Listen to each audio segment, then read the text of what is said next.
I'm sending my baby into the world and like, you know, admire, right? And then 5 orders. Do you like to think I put in a day's worth of effort, I get a day's worth of result? But the internet doesn't work that way. Find the best leaf you can, make it simply. You really don't have to do a whole lot else. Hello everybody, welcome to Tea Time with Jesse. I am here today with my very good friend, Thomas Talhelm. Hi everybody. If you want to give everybody a brief introduction to yourself and who you are. So yeah, my name is Thomas Talhelm. I am an associate professor of behavioral science. I'm at the University of Chicago Booth School of Business, but don't let that fool you into thinking that I know anything about business, despite also having a company. Behavioral science is a fancy way of saying mostly psychology, but I study culture, so I consider myself a cultural psychologist. Nice. I've lived in China for 7 years, speak Chinese. Got into tea while I was in China, so we can talk a little bit about that. Researched cultural psychology and started an air purifier social enterprise. We're going to drink this Baozhong tea from Taiwan. This is a tea that I got while I was in Pinglin, which is a city. It's amazing. It's only half an hour from Taipei, but it's like because they drill a tunnel through like a mountain, they get into like a mountain climate. So even though it's really close to Taipei, they have tea farms there. That's cool. And it's a really cool thing. So I got this tea, and I think that you will enjoy it. This is an oolong that's so light, it's kind of like a green tea. That's right. And so they drink this first steep for sure. So we're gonna give a tiny bit here to our tea pets just because everybody on the internet yells at me if I don't. And we'll pour for you here. Great. So it's good to be able to have my old China friends back over for tea. The world has led us to many different places, and now you're in LA. Yeah. Glad to have you here. Thanks for having me. Cheers. Thanks so much. I took a smell later, or a bit earlier, and it's so fragrant. Yeah, the fragrance is really, really nice. That's one of the things with the oolongs. It's like it's a bouquet. It's not sickeningly. It's not too flowery or anything, but you smell here. It's great. That's nice. Actually, oolong was the first. Thinking back to what really got me into tea, this was it. Yeah, oolong, like light oolongs. When I first was at the tea houses and like slowly getting used to it. This was the thing where I was like, oh, I can get into that. Yeah. So and oolong has this it's got this light, fresh, clean flavor, but also it's got the huigan, the aftertaste. That's like the thing that really separates the good teas from the bad teas. I find is like a lot of them will taste good going down, but if you have a really good quality tea, you kind of get this sweet aftertaste. It kind of just like comes back. It comes back. It's the thing to drink. Like I like the mentality that they take towards tea and. Which is like find the best leaf you can, make it simply. And if you have good tea, you really don't have to do a whole lot else. That's it. That's basically it. And so this is why a lot of people ask me like, oh, can you have like honey or sugar in the tea? And it's like, there's no, like if you're going to go and find the good tea, there's not really a point in doing that because it kind of does it by itself. It has that flavor in it. Yeah. So cheers. So very cool. So we both met originally on the Fulbright Fellowship. That's right. Fulbright, for people who don't know, it's like a State Department program where American scholars go to different countries to study, and then those countries send scholars to America. It's like academic exchange. And so I researched Chinese comedy and xiangsheng. And what was your research on? Yeah, so I researched cultural psychology at the time. I was a PhD student at the University of Virginia. And my big idea that I was working on at the time was cultural differences within China. Yeah, I was a researcher in cultural psychology. People talk about East-West differences all the time. China and Japan are like this, and US and Germany, France are like that. But I had lived enough in China by that point to go like, wait a second, there's a lot of differences within China. And I'm not even talking about the far-flung, Tibet is very different. I'm not even talking about that. I'm talking about even just East Coast. Within Han Chinese, because that was the thing. It's like in the comedy clubs, this is very obvious. Because in the comedy clubs, like half of a Chinese comedy show is like people making fun of other provinces and how they act. Right. Or like Northerners being like, 北方人都这样子, 南方人都这样子, and like, this province, these people, urban, rural, all of these things that you don't even need to get into different ethnicities within China. There's a lot of... there's so much richness there. So much richness. And so this was, I guess, like, you felt like a good area for research. You're like, oh, it's very different. Why aren't people talking about it? Yeah. It was completely empty in cultural psychology. There Really? was not a cultural psychology of differences within China. That's fascinating. I was a freelance journalist for a year. and I took classes at the Beijing Language and Culture University. Yep, BLCU. Also, I spent 2 months there. So we're in this class on dialects, and at one point, our teacher is telling us about some minor difference in Chinese. It's the character shou, it means hand. If you look in the dictionary, it means hand. But our teacher said, in some parts of China, it can refer to the whole arm. So like if you got hit with a ball here, you might say, oh, my shou. 打到手了, yeah. Yeah, exactly. It was shou, shou Yeah, chang. yeah. And so he was showing us a map of like people went around China. Where is it only hand and where is it also sometimes arm? And he showed us this map of China with like, I don't know if it's like red dots and blue dots or something like that. And the difference split almost perfectly on the Yangtze River. Really? So it's like north of the Yangtze River, only hand. South of the Yangtze River also could mean arm. Yeah. And I think the other students in the class, there's probably like 15 kids, master's students. They were probably like, yeah, whatever, okay, next. Yeah. And I'm sitting there, my mind is on fire. Like my mind's spinning because I've been thinking about these cultural differences for so many years, maybe 3-4 years at that point. And it's the brain is hard to measure, culture is hard to measure, but where people are speaking the same, you kind of have now you have an in. That's an in, right? It'd be weird if culture was this way and language was that way, right? Yeah. Like they should fall on the same lines or close, right? And so I was like, well, whatever that line is, that must be the key. These differences that I've been living, and a lot of people have been living in China, it probably falls along the lines of whatever that is. And so I'm sitting there in that class, and I really had the sense that at that moment, like my life had changed. I knew that I had to figure out what that line represented historically. And so at first I was like, oh, is it like a border? I mean, in a coarse way, like why is India so different from China? It's like, well, there's mountains in the way, right? So that's why the cultures are so different. But really, the Yangtze River is, for Americans, it's kind of like the Mississippi. It's not that. You can get over it. It's not the Himalayas. Yeah, it's not the Himalayas. It's not a hard river to get over. Yeah. So it's like, okay, it wasn't, dividing. It wasn't keeping people out. Yeah. And so it must have been something different. And so I had that idea on my head, and I learned in the months after that, that's pretty much the rice-wheat dividing line in China. So Yangtze River in south is rice. North is wheat and other crops like millet and later corn and soybeans, stuff like that. And so that was really the moment where I was like, oh, okay, that's probably where these cultural differences are coming from. Because I want to document not just that there are differences. I mean, that's what psychologists do. We can test people and show that it's more interesting if you have a theory for why the differences exist in the first place. That was sort of my whole thing. I felt like cultural psychology had done a lot of documenting differences. I wanted to get a little bit deeper and go, okay, where do these differences come from? And to me, the thing that people have been doing for thousands of years, that's a good place to start. Like, where would culture come from? Oh, well, 90% of people were doing this. You were farming rice, you were farming wheat. Almost everybody in a village would be doing this thousands of years. Seems like a good place to start, right? Would it be should we go look in ancient books and stuff like that? Books that most people weren't reading? Like, I don't know. So I started looking into the anthropology of, okay, what was it like to be in a rice village? How did people farm rice? How did people farm wheat? And could that be related to cultural differences? And it was like everything that I read about rice farming was like, oh, that makes complete sense with life in southern China now. Can you give an example? Like One example is that like rice depends on irrigation networks. So you have like a river, and then you divert the river, and then that adds water to the fields of the different farmers. In contrast, wheat relies on rainfall. So like we're just there, it rains, and okay. You can imagine that having this system that we manage together requires us to coordinate our behavior, right? How much water I use affects how much water you can use. In a lot of these systems, I can't personally decide when to flood or drain the fields. I forgot to mention that rice grows in standing water, so you're like flooding the fields. I can't, as a single farmer, decide because it's a shared system.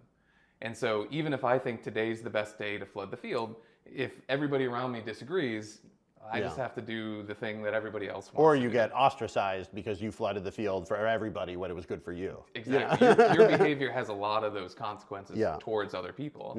And so I call it coordination. Like I think coordination is a key element of rice farming that, it's not to say that wheat farming had no coordination, but it's much less so than in rice farming. And so, okay, think of that coordination having to depend on other people in rice farming. And then think of like my life in Guangzhou where it's like, oh, people would, if they had a thought that they thought might offend me, maybe not say that. Yeah, like this is not helping coordination to just make people angry. This could rock the boat. Yeah. How do you deal with the fact that people seem so sure about what their culture is, and yet nobody's done that serious research about it and had the numbers? Do you just think that like we're walking around with like mostly inaccurate guesses about what our culture is like, and or are we actually better at this than we think? Yeah, I'm on the team that people are generally more accurate than at least than researchers like to think. Yeah. Like one of my favorite pastimes in China is like if I'm on a train, let's say going from Beijing to Shanghai. Yep. Chances are the person sitting next to me has spent time in both cities. And so then I'll say, what do you think? Like, oh, you're from the South? What do you think of people in the North? Oh, you're from the North? What do you think of people in the South? And that sort of informal impressions of the culture. Yeah. I find people they're generally pretty accurate. They know what they're talking about, right? Yeah. And how much of that is stereotype, how much of that is their own personal experience. But I would say they broadly agree. The one area where they really disagree is 礼貌. Who's polite and who's impolite. So they all agree that Northerners are more outgoing, talkative, gregarious, and Southerners are sort of shy and like holding things in, introverted. But both sides think that the other side is impolite. Yeah. And I feel like that's because, well, what does polite mean? What is polite? Right?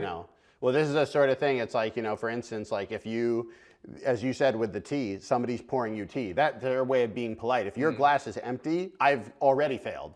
Really, I should be refilling it here, even in your hand, before you run out. Because to me, as a tea person, that's my way of being polite. But if you were, let's say that you were somebody who's like, I don't want to drink that much caffeine or whatever. You just had this in your head that you didn't want to keep drinking. Like, the correct way to do that, potentially in Chinese culture, is literally to turn the cup over. Yes. Now, like, I have given you such a clear clue that I do not want to drink any more tea by turning this cup over. But, like, somebody might see, like, that's really rude. I think that's a great example of that. I learned this years ago in China. I don't think that there's a good way to translate the word offer in English into Chinese. Or another example is the word rang in Chinese. Yeah. Sometimes that means to make somebody do something. Yeah. And sometimes it means to let somebody do something. Yeah.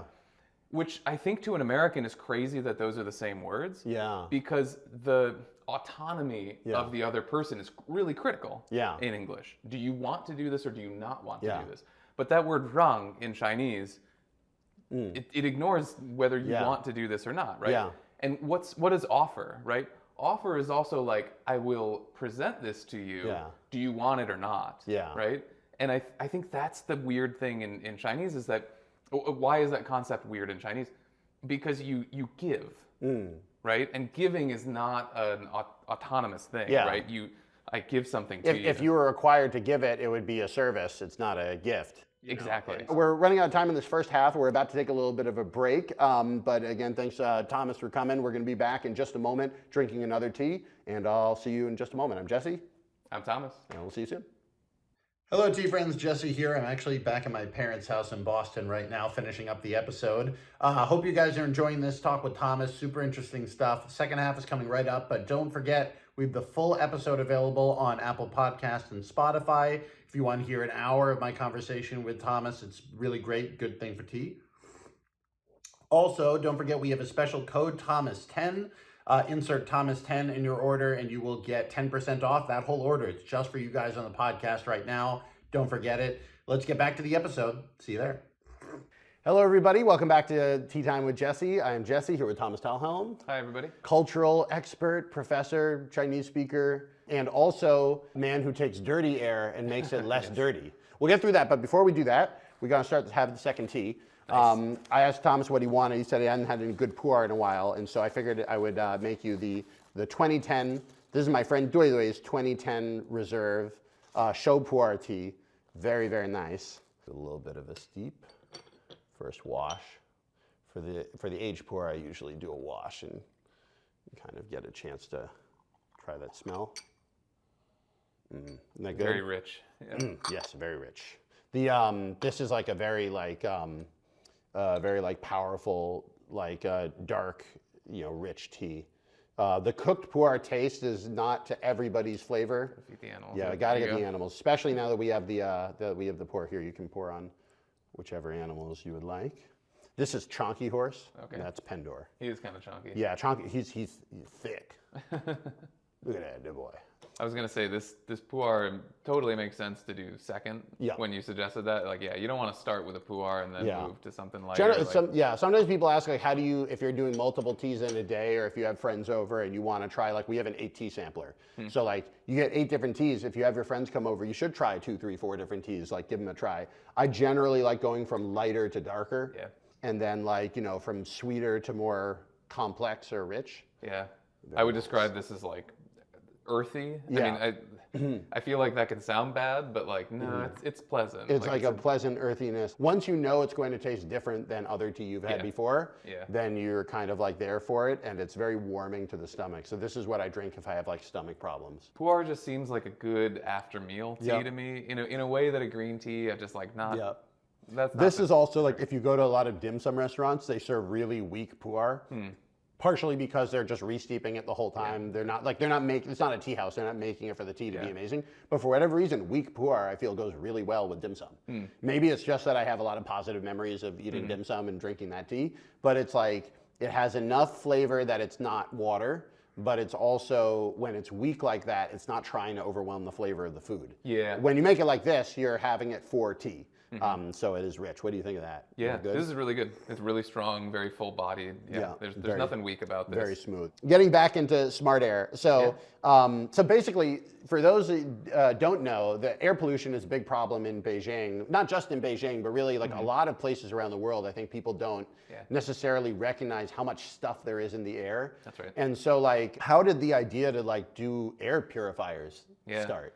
Also on the Fulbright. So we were there 2012, 2013. Beijing has had an air pollution problem for a while, but I want to say it was January 2013, it got so bad that it was in news. The fell winter of 2012. I remember this. We hit 500 AQI regularly. On the reg, there was a brewery called Jing-A, which had a beer called Airpocalypse. And they would discount the beer if the air pollution was really bad because no one was going out to the bar. Because you would walk outside, you would inhale, you get headaches.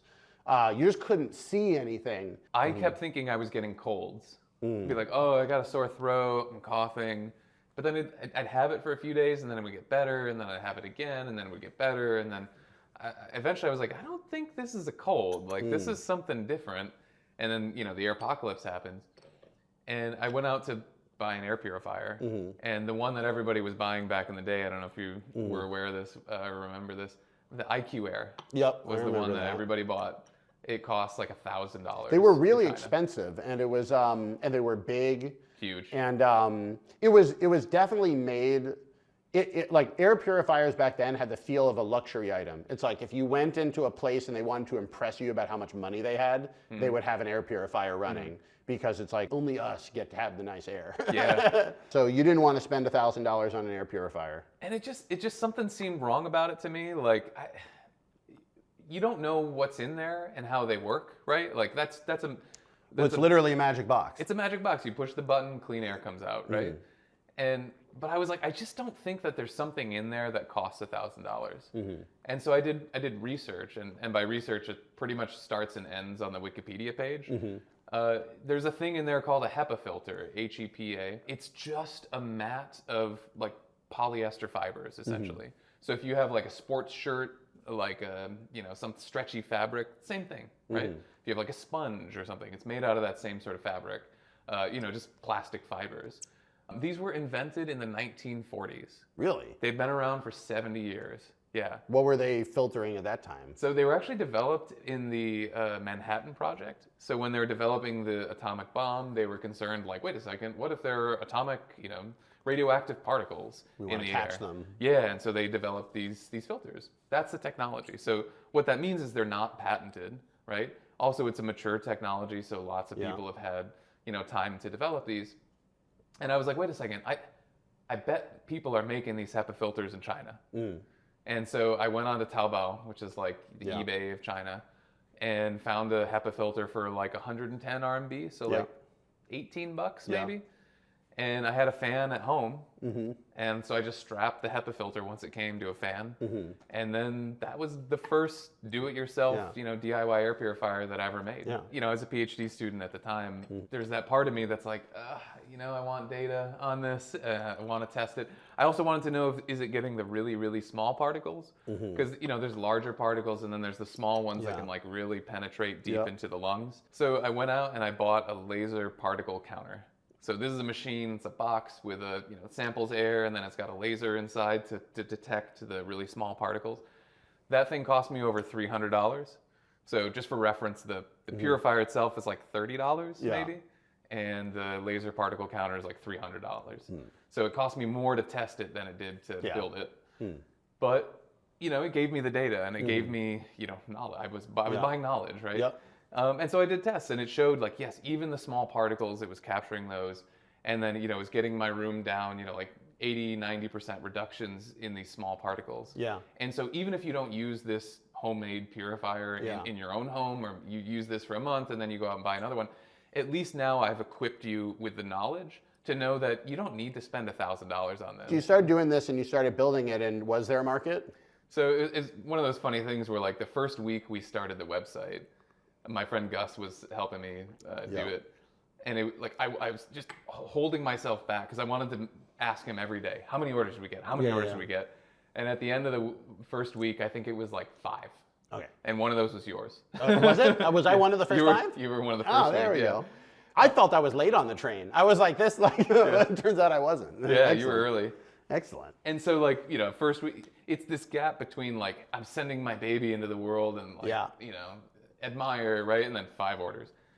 But then within a few weeks, it just snowballed. And soon enough, it was like December in Shanghai. Shanghai got hit with really bad air pollution. And then we were just buried under orders. We had so many more orders than we had time to like ship everything and pack everything together. Yeah. There were days, so by this point, I'm back in Virginia doing my PhD, have to work on my dissertation. There were days I would bike into the office, answer Smart Air emails all day, get back on my bike and bike home.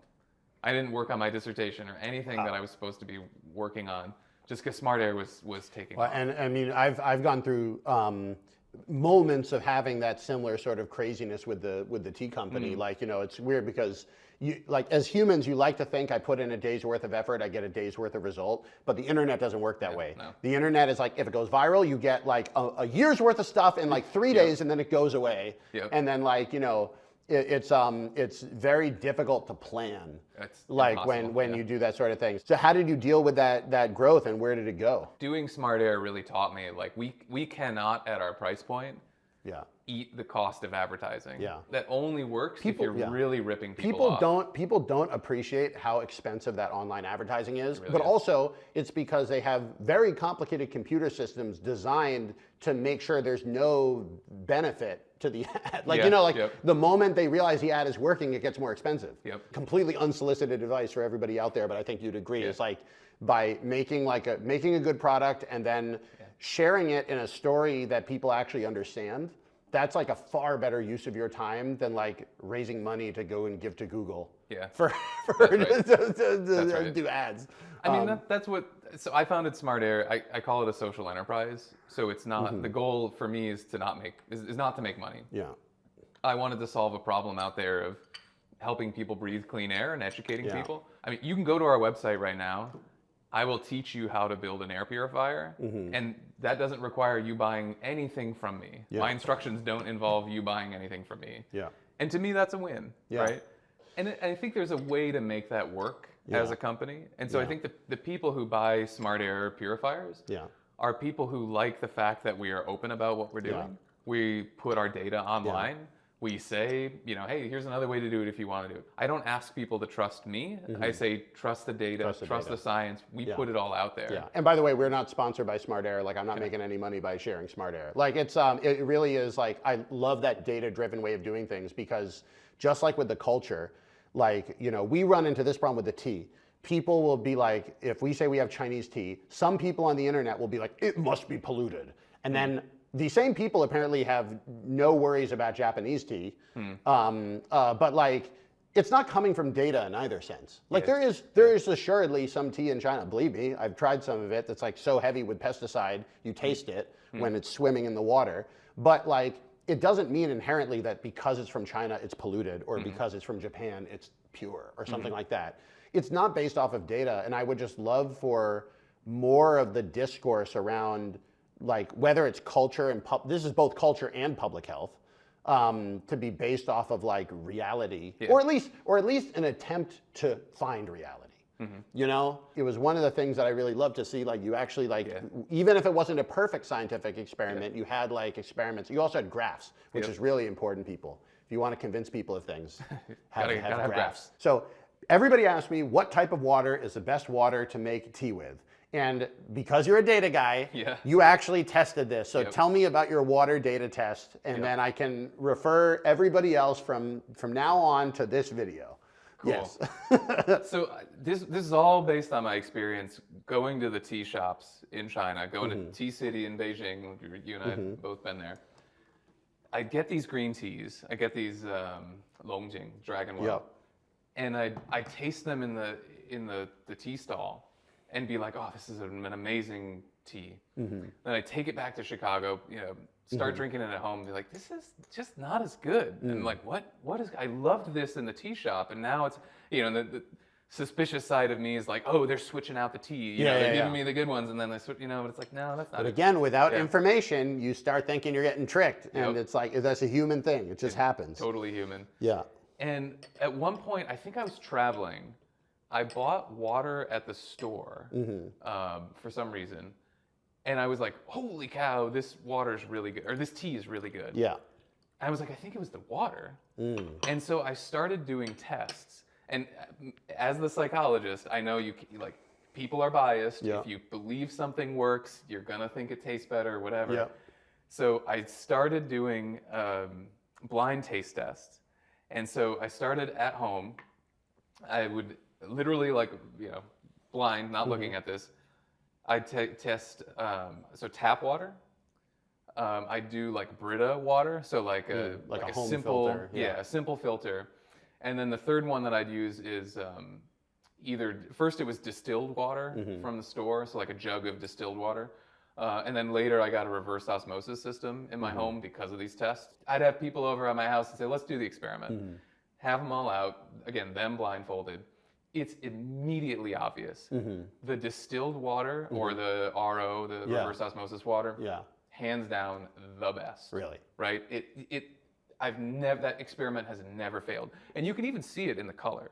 So if you do a green tea, I don't know how it necessarily would work with a darker tea. And by the way, I think with a pu'er, this probably wouldn't matter, but with a tea where the flavor is more delicate. So if you have like an Earl Grey, whatever, it's that's the strong, other, so that's the, anything where the water, like that first tea we had with the word they say in Mandarin, tian shui, like, you know, sweet water, like, you know, that's the, if it's got that sweet water taste, it'll definitely work better from the thing. My really janky version of this test was, I actually, in the last summer, I went to the Smoky Mountains, and the Airbnb we had, the tap water was very sulfurous. Like, it was very sulfurous. It was safe to drink, I'm sure, but it smelled bad. And then so when we were hiking in the woods, they had this small stream, and I remember that Lu Yu, and the real tea heads know Lu Yu. Lu Yu said the best source for tea water is a swiftly moving mountain stream from the middle where there's no sediment collected.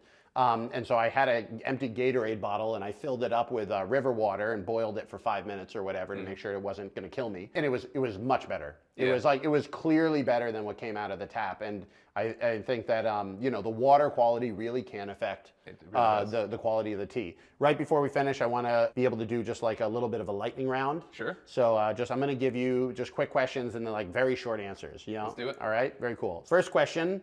What was your favorite tea to drink when you were in China?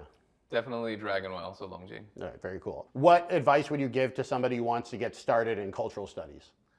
Ooh, I would say spend a lot of time in another culture and ideally learn the language if you're in it for the long run. Very cool. What advice do you give to people who are interested in getting into like data studies? Ooh, find a question that you're interested in. So for me, it was like air purifiers or the tea, water in the tea, stuff like that. Differences in China. Find a question that you're interested in, and then just start doing it citizen science style. Nice. If you could give one piece of advice for people about your own tea journey, about how to continue on their tea journey, what would it be? Yeah, I would say, if you can ever go and sit in something like this and try different teas, that's been one of the most fun things for me, is like going to Tea City, and there are places like that in the US where you can do this. Try different types of a Dragon Well, right? Obviously, there's all the different, there's the pu'er and the green, but like try, 5 types of the green, and that sort of experience will really teach you a lot. You can learn a lot in an afternoon, and your enjoyment will just increase from there. Very cool. Well, thank you so much. I don't know if I don't know if you're a big social media guy. You want to give people how to follow you on the internet? A little bit. Probably the easiest place to find me is on Twitter. So I'm at Thomas Talhelm, so my name. Great. And if you Google me, you'd probably find your way there. For those of you who have been watching, thanks again for watching. You're the real ones if you kept all the way to the end of the podcast. If you want any of the teas that we drank today, or any of the tea equipment, or any of the tea pets that are on the table, our Brewista iridescent unicorn kettles, all this stuff is on the website. Aren't they nice? Yeah, that's great. All that stuff is on the website, and as we kind of talked about it earlier, it's like, the reason that we get to do this is because we hope a portion of you who are trying to get into tea will go to the website, try the tea, try the stuff, try the subscription. We have our new subscription teas that are out right now. That's the easiest way to get a good amount of tea at a really good price. 3 different flavors every cycle. You can get the individual box or subscribe, or we have our 8 tea samplers that are back in stock. So to your idea of trying the multiple types of tea, that's why we make 8 teas in the sampler, so that you can try out all the different flavors. And it's just been really great to hang out with you, and best of luck on all your future cultural research. And we should do some sort of comedy show where like we take some sort of cultural insight from your thing and I jokeify it somehow. Yeah. Because I have a feeling like it really did feel like they were coming from the same place. So very cool. Anyway, thank you so much. I'm Jesse. I'm Thomas. And we'll see you next time. Thank you. Bye-bye.